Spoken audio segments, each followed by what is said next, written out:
Point. Alléluia.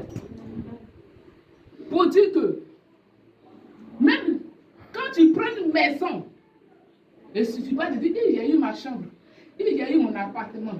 Mais tu dois faire quoi? Tu dois prier, tu dois te prosterner, tu dois parler à la terre.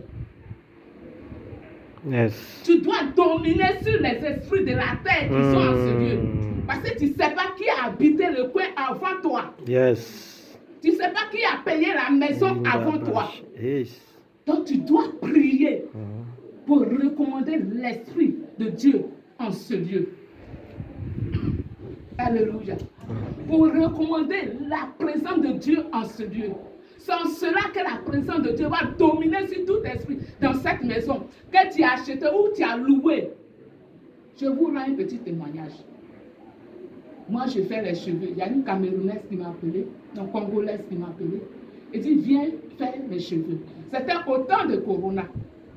Et quand je suis partie, il n'y avait plus de véhicule pour retourner. Donc, je suis restée dormir. Quand j'ai fini, j'ai dit merci Seigneur.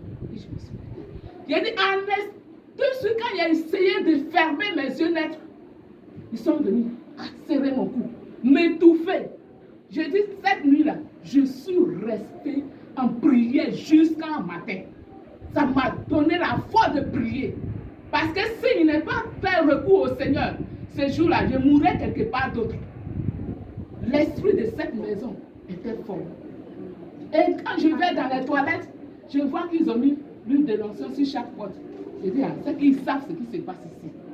Prochaine fois, quand elle m'a appelé, elle dit, Nina, viens, tu vas me traiter. Quand je suis partie, elles ont déménagé. J'ai dit, votre maison que vous avez, vous étiez la dernière fois là. Vraiment, la maison n'est pas. Elle dit, tata, même on voit les gens qui passent comme ça dedans. On voit les gens qui traversent le salon, qui vont dans la cuisine, les présences. Pour dire quoi? La terre a un mystère qu'on ignore. Même dans le village, quand tu vois un papa qui verse de l'eau et puis il remet sa bouche là, c'est pas n'importe quoi. Toi, tu vois ça comme ça. Mais il parle à la terre. Ce qu'il dit à la terre, la terre fonctionne. Même que tu sois au Maroc, que tu sois en Europe, que tu sois où. Quand tu vas tourner jusqu'à là, tes pieds là, ça va fléchir où? Sur la terre. La Bible dit que je vous donne en possession, là où vous roulez le plein de vos pieds. Il sait pourquoi. Yes. Il y a une puissance sur la terre. La terre nous supporte chaque jour. Les miracles de la terre. Donc je vais te dire ce matin, même si tu es la boue, même si tu es la terre, tu n'es pas n'importe qui. Tu n'es pas n'importe quoi. Alléluia. Les miracles de la terre. Les sorciers au village, ils vont tourner, voler.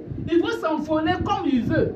Mais quand ils vont finir de leur mission, ils vont revenir sur la terre.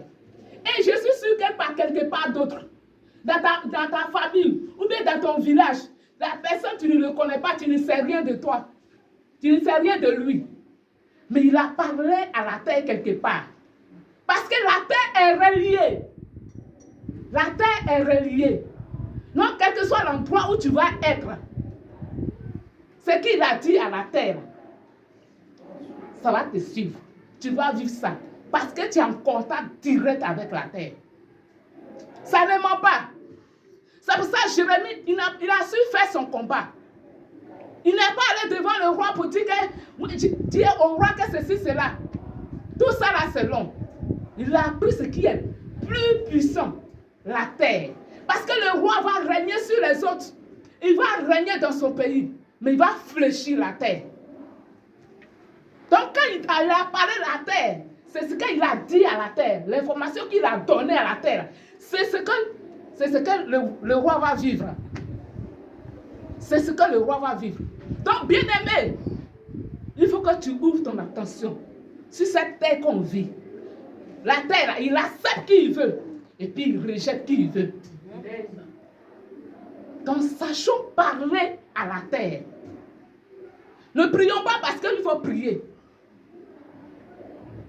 Quand Dieu a dit à Moïse, Moïse, enlève tes souliers de tes pieds. Que ce lieu est un lieu saint. Où tu te tiens, enlève tes souliers. Dieu voulait quoi? Dieu voulait l'empreinte des pieds de Moïse. Contact direct de l'empreinte des pieds de Moïse. C'est ça, il dit, enlève tes souliers dans tes pieds. Donc la terre est un mystère que l'homme ne peut imaginer. L'homme ne peut croire. Mais la terre a une puissance. Et c'est Dieu qui a créé. On dit Dieu a créé la terre et le ciel. La terre d'abord. La terre d'abord. Quand Jésus se mettait à part, et il laissait ses disciples pour aller prier, c'est quoi il faisait? La Bible dit qu'il répétait les mêmes mots. Il répétait les mêmes paroles. Qu'est-ce qu'il disait? C'est la terre qui parlait. Il ne parlait pas à autre chose. Parce qu'il sait que dans quelque temps, il serait crucifié. Qu'est-ce qui va se passer? Il est écrit que ça. Comme c'est écrit, je vais rester comme ça. Mais il a demeuré dans la prière en parlant à la terre. Et quand, la Bible dit, quand ils l'ont enterré, la terre l'a vomi. Parce que le Seigneur a pu parler à la terre. La terre l'a vomi. La terre l'a vomi. La terre n'a pas pu garder Jésus-Christ parce qu'il a parlé à la terre. Bien-aimé, on doit parler à notre terre ce matin. On doit chercher à parler à notre terre. Ne vis pas comme ça parce qu'il faut vivre. La Bible dit que là où on met nos pieds, nous donne en possession. Même quand tu es étranger dans une terre, cette terre du pays sait que tu es un étranger. Même l'eau, simplement la mer, connaît que tu es étranger. La terre a des oreilles. La terre a des yeux. Je me rappelle quand j'étais petite au village. Moi, je suis née au village. Je n'ai pas honte. Même je suis née au champ même. Pas même à l'hôpital. Je suis née au champ de bananiers. Ma mère m'a couché seule. Donc, on accuse un homme d'avoir cherché une femme. Il a nié. Il a nié. Pour prouver qu'il n'a pas fait ça. J'ai dit, nos parents, ils connaissent la Bible. Ils ont pris le sable. Ils ont pris l'eau. Tu dis que tu n'as pas cherché cette femme, non? Personne ne t'a vu. Mais il y a eu des paroles. Et puis toi, tu confirmes que tu n'as pas cherché la femme. Tiens, faut boire.